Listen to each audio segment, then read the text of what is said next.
Hi, and welcome back to Inspired to Game. I'm Sean. And I am Lola. Today we are talking about Corp of Discovery.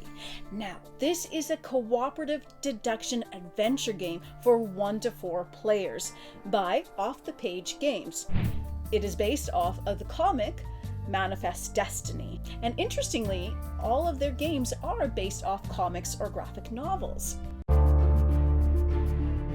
1804, and your intrepid crew has been tasked with ridding the land of the various monsters that have been ravaging it, along with the assistance of the local indigenous people. The game is played over a series of days in which you'll need to face various challenges as well as threats, all while working towards completing the objective of the chapter that you're playing. In this overview, we'll be focusing on this game through the lens of Chapter 2, Flora. In Flora, your crew will be facing an invasive plant species that takes over the mind and body of anything that it touches. You will be searching the lands, fighting infected with fire, and searching for Greek fire, the ultimate weapon to kill the giant plant. Every player begins with a crew card as well as 2 gear to aid them on their journey. On your turn, you will explore a path and you can perform any number of free actions. When you explore a path, you will always be taking it orthogonally adjacent to a path you have already explored. At the beginning, you have a start location and you'll be choosing something orthogonally adjacent to it. You can then optionally take the resource that's depicted in the location that you have exposed. You will then place the sun token on the leftmost challenge card on the supply board. Now, each challenge card has a list of requirements that you will need to provide in order to pass it. You must meet these requirements by the time you have accrued the number of sun tokens on that card, equivalent to the number on the top right of the card. When this time has been reached, you may pay the resources required in order to receive the pass benefit. If, however, you cannot pass or you choose not to pay the resources, you will have to deal with the fail consequences. Once resolved, that challenge is discarded, and then you evaluate if you're experiencing fatigue by carrying too many resources in your backpack. If you are, you must discard 1 water at this time. Free actions you can do on your turn include paying the resources to build a fire or paying the resources to build a shelter. The benefit of building a shelter is you'll no longer have to deal with the regular fatigue effects. Other free actions include using gear cards, character abilities, any destiny cards, or killing a monster. In Flora, you are following a search path that will ultimately lead you to the giant plant. You will progress along the path when finding one of the matching terrain types. As you move through the land, you will be choosing locations to explore based on the logic rules on your reference board. They will be rules such as water is always orthogonally adjacent to wood and vice versa, or berries are diagonally adjacent to teepees and vice versa. Mountains are always connected and are considered impassable, as depicted by the red border. When you come across a teepee, you can exchange 1 resource. And when you unveil a lair, you will draw a threat card. If it is a minotaur, that minotaur will impede your progress. You will need to pay a resource in order to explore in the row or column that minotaur is in. However, if you have found Sacagawea, she will kill all minotaurs on your board in perpetuity. If you come across hill terrains, they will tell you how many infected locations are within that row or column. Now, when you come across an infected location, you must kill it with fire. If you do not have a fire token to kill it, one of your crew must die immediately.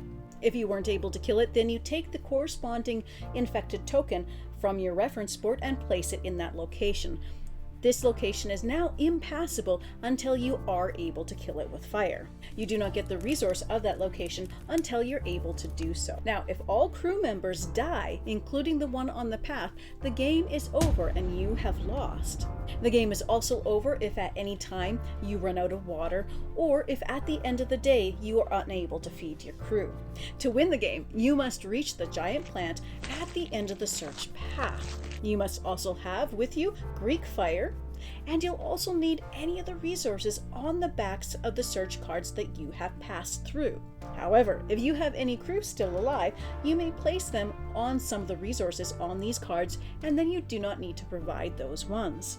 If you don't have all the resources that you need, play continues until you accrue them.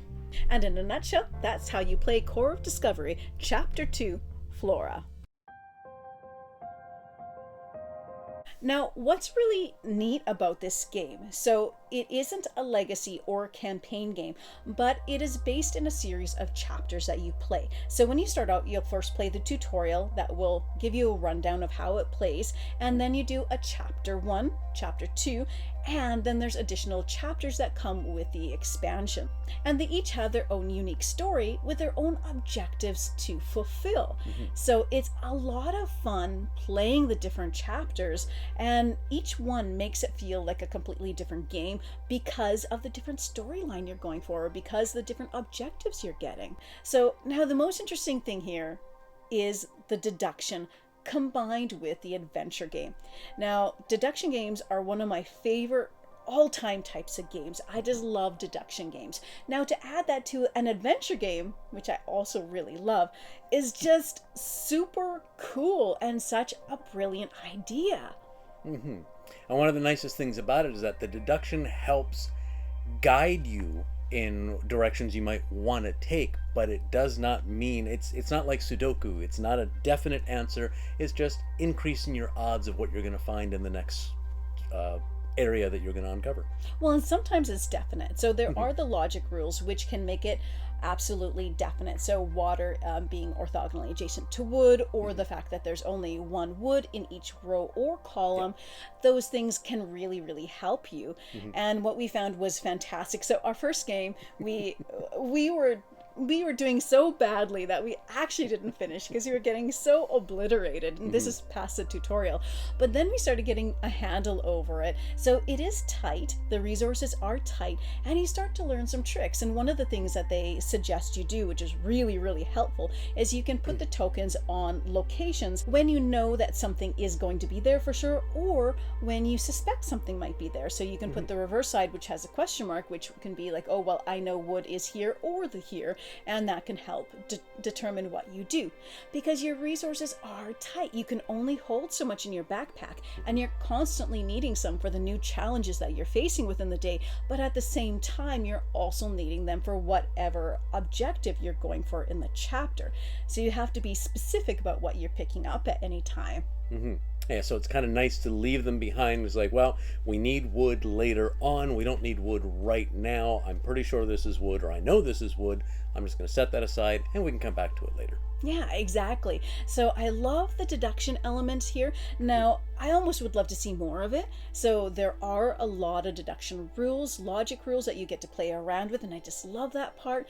Even more could flood it out a little bit more, but still it's nice. And I still like the amount too, because then it gets into that adventure aspect of it, because there's that element of sometimes you don't know what's going to be next. Sometimes you're flipping something over and it is a bit of a guess. And just like as if you were having an adventure, having that element of the unknown can be exciting as well. So I do think it's a really nice mix of the deduction with the adventure component. Yeah, and part of the way it does that is through the gear cards. I mean, these are very thematic items that you may carry with you that are going to give you different powers that are going to help you throughout the game. Yeah, and the challenges that you face on a daily basis are very thematic as well. Yeah, so it's fantastic. It's not easy, but it is so rewarding.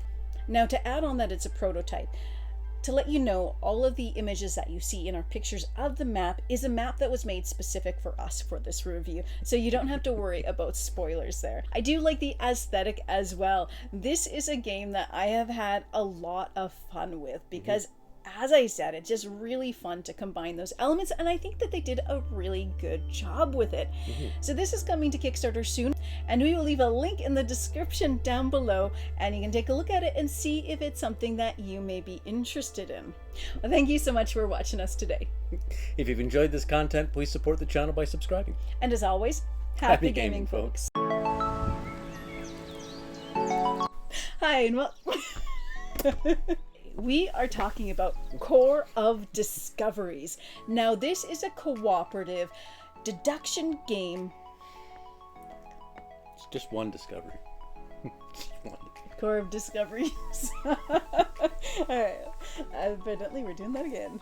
Which give you different powers that may or may not help you at any given time. I don't know what I'm trying to say.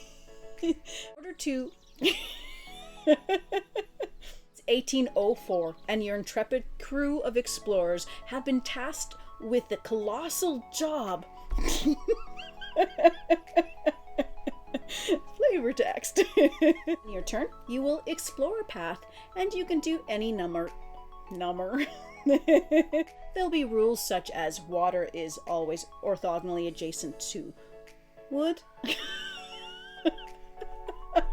To win the game, you must reach the giant pan. And in a nutshell, that's how you play Corp of Discovery, Chapter 2, Fauna. Flora.